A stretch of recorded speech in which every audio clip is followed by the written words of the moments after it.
Hello दोस्तों, स्वागत है आप सभी का हमारे यूट्यूब चैनल खोबरिया सर क्लासेस में। कैसे हैं आप सब? आशा करता हूँ सभी अच्छे होंगे और आप लोगों की तैयारी भी बहुत अच्छी चल रही होगी। आज हम बात करते हैं हिंदी व्याकरण चैप्टर 3, जिसमें हम संधि के बारे में बताएंगे और ये हमारा पहला लेक्चर है। और संधि का ये थोड़ा सा सेशन शायद बड़ा हो सकता है और इसमें 2-3 लेक्चर लग सकते हैं। तो आइए, मैं पीताम्बर खोबरिया इस चैनल के माध्यम से आपको संधि के बारे में बताता हूँ। तो आगे चलते हैं। तो सबसे पहले हम देखते हैं संधि। तो संधि, जैसे कि आप लोग जानते हैं, संधि की परिभाषा से दो वर्णों या ध्वनियों के संयोग से होने वाले विकार को संधि कहते हैं। दो वर्णों या ध्वनि के संयोग से होने वाले विकार को संधि कहते हैं। अगर कोई दो वर्ण मिल रहा है दोस्तों, या स्वर्ण वर्ण हो या व्यंजन वर्ण हो, अगर वो दो वर्ण मिल रहे हैं तो उनके मेल को या संयोग को क्या कह रहे हैं हम? संधि कहते हैं। संधि मेल या संयोग करते समय कभी कभी एक अक्षर में, कभी कभी दोनों अक्षर में परिवर्तन होता है। जब भी दो वर्ण मिलते हैं तो कभी एक अक्षर भी परिवर्तित होता है, कभी दोनों अक्षर परिवर्तित हो जाते हैं, और कभी कभी ऐसी स्थिति आती है कि दोनों अक्षर के स्थान पर एक तीसरा अक्षर बन जाता है। तो इस पद्धति द्वारा भी संधि शब्द की संरचना होती है। एक अक्षर बदल सकता है, दूसरा भी बदल सकता है, या दोनों के जगह में कोई तीसरा अक्षर भी आ सकता है। जैसे हम देखते हैं इस उदाहरण के माध्यम से, सुरधर इंद्र। सुर एक अलग शब्द है और इंद्र एक अलग शब्द है। तो आप देखिए, इसमें एक शब्द बन रहा है, नया शब्द सुरेंद्र। ऐसे विद्या धन आलय। तो विद्या और आलय अलग अलग चीज़ें, दोनों दोस्तों को मिला के हमने विद्यालय बना दिया, या हम वर्णों को मिला रहे हैं तो ये विद्यालय हो गया। तो इसे हम संधि कहेंगे सतधन आनंद सदानंद। सतधन आनंद सदानंद। तो इस प्रकार के हमको संधि में उदाहरण देखने को मिलेंगे। उक्त संधि विच्छेद में शब्दों को खंडों में प्रथम खंड का अंत्याक्षर और दूसरे खंड का प्रथम अक्षर मिलकर एक भिन्न वर्ण बन गया है, इस प्रकार के मेल को संधि कहते हैं। कहने का मतलब दोस्तों देखिए, इन हमने यहाँ पार्टीशन करा है। जैसे हम विद्या और धन आलय, ये दो खंड है दोस्तों। तो दो खंड में प्रथम खंड यानी विद्या की हम बात करें तो अंत्याक्षर यानी इसके अंत का अक्षर क्या है दोस्तों? विद्या। आ की मात्रा है यानी बड़ा आ है दोस्तों। और धन आलय में हम देखते हैं दूसरे खंड में प्रथम अक्षर, दूसरे खंड में प्रथम अक्षर क्या है? आ। तो बड़ा आ और धन के बड़ा आ मिलके हो जाएंगे बड़ा आ। इस प्रकार एक भिन्न वर्ण बनता है, इस प्रकार के मेल को हम संधि कहते हैं। उदाहरण में और अच्छे से आप समझेंगे। इसमें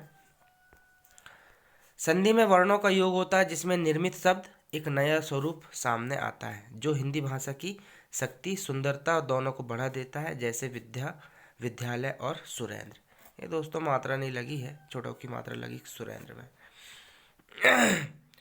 तो इस प्रकार के जो वर्ण मिलने से एक नया शब्द बनता है जिससे उसकी शक्ति सुंदरता दोनों को बढ़ा देता है, ये संधि है दोस्तों। एक शब्द हमने पढ़ा था, शुरू में हमने पढ़ा था कि दो ध्वनियों के संयोग से होने वाला विकार। विकार का मतलब क्या होता है दोस्तों? परिवर्तन। हम देखते हैं आगे इसमें।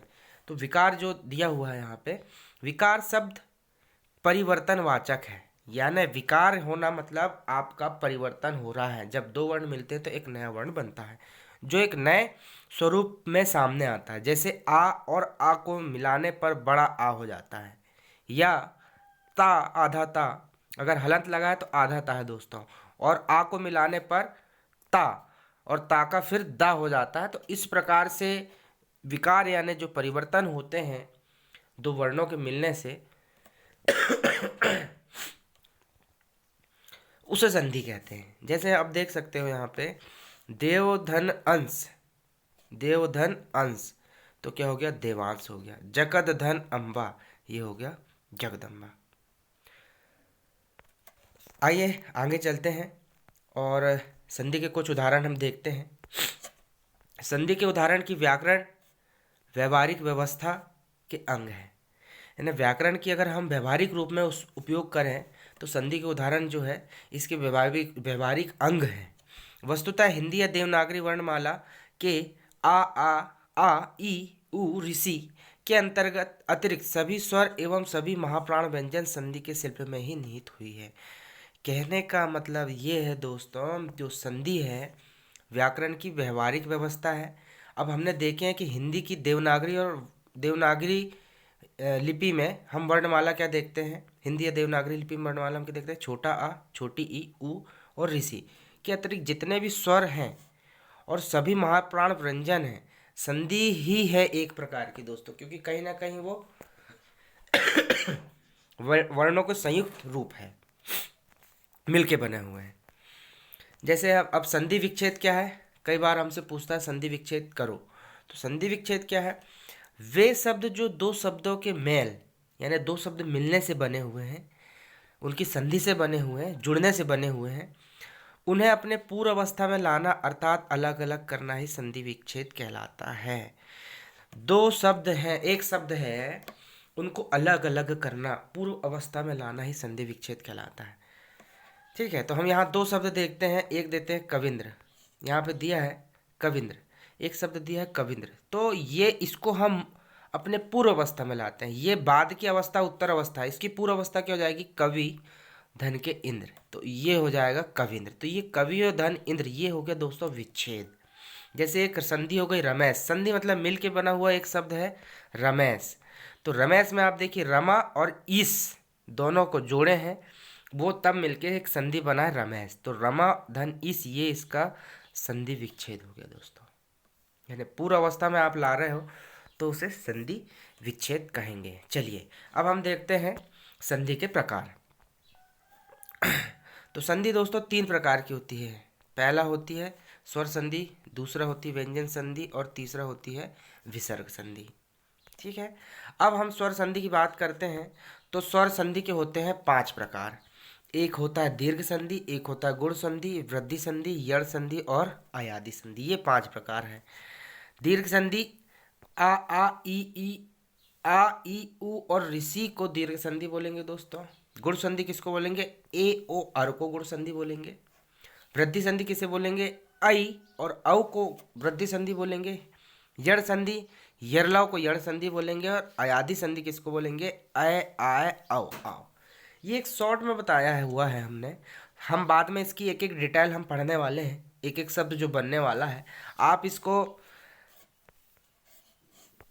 सीधे सीधे अभी इसको ऐसा समझें कि आ ई और उ और ऋषि जहाँ आए दीर्घ संधि होगी, ए ओ अर जहाँ आए शब्दों में वो गुण संधि होगी, आई और औ जहाँ आए वो वृद्धि होगी, यण यरलाव य र ल व ये जो व्यंजन जहाँ दिखेंगे आपको यरलाव वो यड़ संधि होगी, और अय आओ औ आओ ये जहाँ आपको दिखेगी अयादि संधि होगी। ये एक प्रकार से शॉर्ट में हम कह सकते हैं, हालांकि इसका विस्तृत रूप हम आगे पढ़ने वाले हैं। तो हम संधि के भेद में स्वर संधि है, स्वर संधि का पहला जो रूप है वो है दीर्घ संधि। तो दीर्घ संधि की हम बात करते हैं तो दीर्घ संधि देखिए दोस्तों, स्वर 2 प्रकार के होते हैं, एक हासु स्वर होता है और एक दीर्घ स्वर होता है। तो जो छोटे स्वर होते हैं जैसे आ, जैसे आपको बताऊंगा मैं, जैसे होता है आ, ये हो गया हासु, और बड़ा आ हो गया तो ये हो गया दीर्घ।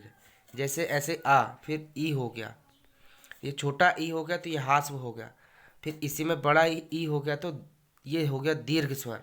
और जैसे ऐसे देखो ए, ये हो गया छोटा ए और ये हास्व हो गया, और ये हो गया बड़ा आई, तो ये हो गया कौन सा स्वर, दीर्घ, और ये हो गया कौन सा, हास्व।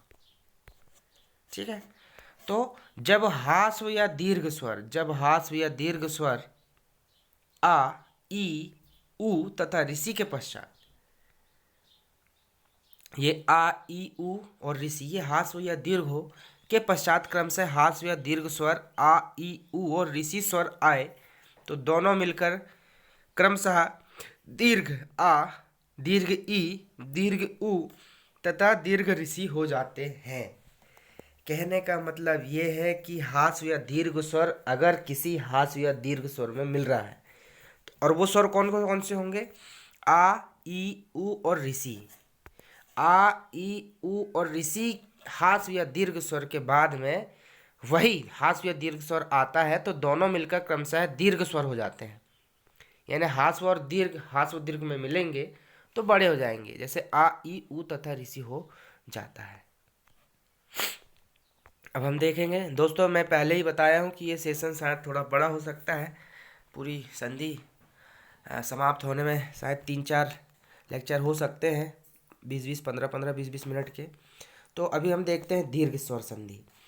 तो अब यहाँ देखिए, ये देखिए हास्व आ और दीर्घ आ मिल रहा है किसमें, हास्व आ या दीर्घ आ में जुड़ रहा है तो क्या हो रहा है दोस्तों, बड़ा हो रहा है, यानी दीर्घ हो रहा है, बड़ा हो रहा है। अब आप यहाँ देख सकते हैं छोटा आ में, छोटा आ अगर छोटे आ से भी मिलेगा या छोटा आ बड़े आ से मिलेगा तो दोनों मिलके क्या बनेंगे, बड़ा आ बनेंगे दोस्तों। अगर बड़ा आ छोटा आ से मिल रहा है या बड़ा आ से मिल रहा है तो दोनों मिलके क्या बनेंगे दोस्तों, बड़ा आ। यानी हास्व स्वर दीर्घ स्वर हास्व स्वर दीर्घ स्वर में मिलेंगे दूसरे हास्व स्वर दीर्घ स्वर में तो वो दीर्घ स्वर ही हो जाएगा दोस्तों। जैसे यहाँ ई या बड़ी ई प्लस ई या छोटी ई में मिलेंगे तो हमेशा बड़ी ई होगी। जैसे छोटा ऊ बड़ा ऊ, छोटा ऊ बड़ा ऊ में मिलते हैं तो हमेशा बड़ा ऊ होगा। ऋषि और ऋषि मिलेगा, छोटा ऋषि बड़ा ऋषि मिलेगा या बड़ा ऋषि छोटा मिलेगा तो हमेशा बड़ा ऋषि होगा। और दोस्तों बड़ा ऋषि किसको बोलते हैं हम, ये जो ऐसा होता है इसके बाद में एक ये लगता है, ये हो गया हास्व ऋषि, और इसी में एक और नीचे से हम ऐसी रेप लगाएंगे तो ये हो जाएगा क्या, दीर्घ ऋषि। आइए इसको हम उदाहरण देखते हैं। जैसे देखिए एक शब्द दिया हुआ है परम धन अर्थ परमार्थ। अब यहाँ देखिए पहले खंड, दो खंड है दोस्तों, पहला खंड और ये दूसरा खंड। तो ये दो खंड में आप देखिए, पहले खंड में देखिए पहला खंड के अंतिम अक्षर दोस्तों जितने भी व्यंजन हैं सब व्यंजन जो है स्वर से मिलके बने हैं। जैसे ये जो माँ दिख रहा है दोस्तों, तो ये माँ जो है आधा माँ और आ से मिलके बना हुआ है। तो जितने भी व्यंजन है दोस्तों वो अपूर्ण है दोस्तों, स्वर से मिलने के बाद ही वो पूर्ण बने हैं। तो आधा माँ ये हलंत वाला आधा माँ और आ मिलके ही माँ बना है। तो जितने भी व्यंजन है उनके अंत में हमेशा क्या होगा, आ होगा। तो जैसे परम तो आ रहा है दोस्तों इसमें, और दूसरे खंड में हम जा रहे हैं अर्थ में तो इसका पहला अक्षर आ रहा है वर्ण। तो ये छोटा आ और छोटा यानी हास्व आ, हास्व स्वर और हास्व स्वर, यानी छोटा आ हास्व और बड़ा आ, छोटा आ हास्व, तो दोनों मिलके क्या हो जा रहे हैं, बड़ा आ। तो इसको हम क्या बोल रहे हैं, इसको हम बोल रहे हैं दीर्घ संधि। यानी छोटा मिल रहा है, छोटा मिल रहा है, हो रहा है क्या है, बड़ा। हास्व हास्व मिलके दीर्घ हो रहा है, दीर्घ दीर्घ मिलके भी दीर्घ हो रहा है, या हास्व दीर्घ मिलके भी दीर्घ होगा और दीर्घ हास्व मिलके भी दीर्घ स्वर होगा। अब आगे देखो ये उदाहरण में आप और ज़्यादा अच्छे से समझेंगे। शिवधन आलय, शिवधन आलय क्या होगा दोस्तों, छोटा देखो छोटा आ और धन के ये आ गया बड़ा आ, तो छोटा आ और बड़ा आ मिलके हमेशा बड़ा आ मिल रहा है। तो देखिए शिव, शिव धन आलय, तो ये वा में जो है आ की मात्रा लग गई दोस्तों, तो ये क्या हो गया, शिवालय। इसी प्रकार से आप देखिए विद्या धन अर्थी, विद्या धन के अर्थी, तो विद्या में देखिए बड़ा आ है दोस्तों और अर्थी में छोटा आ है, तो दोनों मिलके बड़ा आ होंगे। तो देखिए देखो विद्यार्थी आ की मात्रा लगी कि नहीं दोस्तों। तो इस प्रकार से ये संधि बनती है। जैसे महाधन आत्मा, तो बड़ा आ और बड़ा आ मिलके बड़ा आ बन गया, तो महाधन आत्मा क्या हो गया दोस्तों, महात्मा। तो इस प्रकार से संधि और भी उदाहरण देखेंगे। अभी जैसे हमने आ वाला देखा था, अब ई, जैसे छोटी ई बड़ी ई, छोटी ई बड़ी ई में मिल जाए तो क्या हो जाएगी, हमेशा बड़ी ई होगी। उदाहरण से ज़्यादा अच्छे समझेंगे आप। कवि धन इंद्र, कवि में ई छोटी ई और इंद्र में भी छोटी ई, तो दोनों मिलके क्या हो गए, बड़ी इंद्र। तो देखिए दोस्तों हम बड़ी ई की मात्रा लगाए हैं वहाँ में, तो कविंद्र हो जाएगा ये। आगे और उदाहरण है, आप देखिए हरि, हरिधन इस, हरि में छोटी मात्रा और इसमें बड़ी ई हो गई दोस्तों। तो छोटी ई और बड़ी ई मिलके हमें सब बड़ी ई बन गई। तो ये लिख दिया अपने हरि। हरि धन ईस क्या हो गया दोस्तों? हरीश। ऐसे ही आप देखेंगे मही धन इंद्र, तो बड़ी ई और छोटी ई मिलके बड़ी ई बन गई। तो देखिए महेंद्र में बड़ी ई लगी दोस्तों। नदी धन ईस, नदीस, बड़ी ई लग गई। तो बड़ी ई और बड़ी ई मिलके भी बड़ी ई हो गई। तो इस प्रकार से है। आइए ऊ और ऊ वाला हम देखते हैं। तो छोटा ऊ बड़ा ऊ, अगर छोटा ऊ बड़ा ऊ मिलता है तो हमेशा बड़ा ऊ बनेगा। कैसे? जैसे भानु, भानु में नू में छोटा ऊ है दोस्तों। और धन उदय, उदय में भी छोटा ऊ है। तो दोनों छोटा ऊ मिलके क्या बन गए दोस्तों? बड़ा ऊ। तो भानु धन उदय क्या होता है दोस्तों? भानु दय होता है। दोस्तों थोड़ी ठंड ज़्यादा पड़ रही है, इसलिए ठंड का असर है। चलो देखते हैं अगला। मंजू, मंजू धन ऊषा। तो मंजू में देखिए जू छोटा ऊ, तो छोटा ऊ होगा और ऊषा में बड़ा ऊ। तो ये क्या हो गया दोस्तों? बड़ा ऊ हो जा रहा है। तो देखिए मंजू धन ऊषा, तो क्या हो गया दोस्तों? मंजूषा, बड़ा ऊ हो गया। अब इसमें आगे चलते हैं हम। तो आगे में आप देखिए भूधन उत्तम। तो भूधन उत्तम, तो बड़ा ऊ और छोटा ऊ, तो हो गया बड़ा ऊ भूतम। ऐसे ही भूधन ऊर्ध्व, तो ये देखिए भूधन ऊर्ध्व, तो ये हो गया बड़ा ऊ भू और बड़ा ऊ ऊर्ध्व, तो हो गया बड़ा ऊ, तो भूधर्व।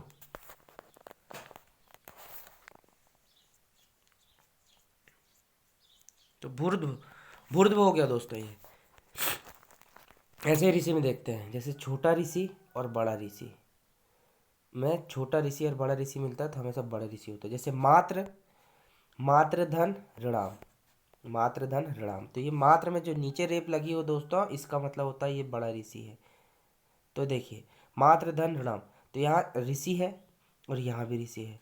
तो दोनों ऋषि, मात्र में ऋषि और ये ऋषि, तो दोनों मिलके क्या हो जाएंगे? बड़ा ऋषि हो जाएंगे दोस्तों। ऐसे देखिए मात्र धन ऋषि, नहीं मात्र धन ऋण, दोस्तों यहाँ गलत हो गया, ये ऋण आएगा। ठीक है, आप यहाँ ऋण लिख लेंगे दोस्तों, ये मेरे से लिखने में गलती हुई है। मात्र धन ऋण, तो देखिए मात्र में ऋषि आ गया और ऋण में भी ऋषि आ गया, तो क्या हो गया? ऋषि, बड़ा ऋषि हो जा रहा है दोस्तों। तो मात्र ऋण, बड़ा ऋषि इसको बोलते हैं दोस्तों,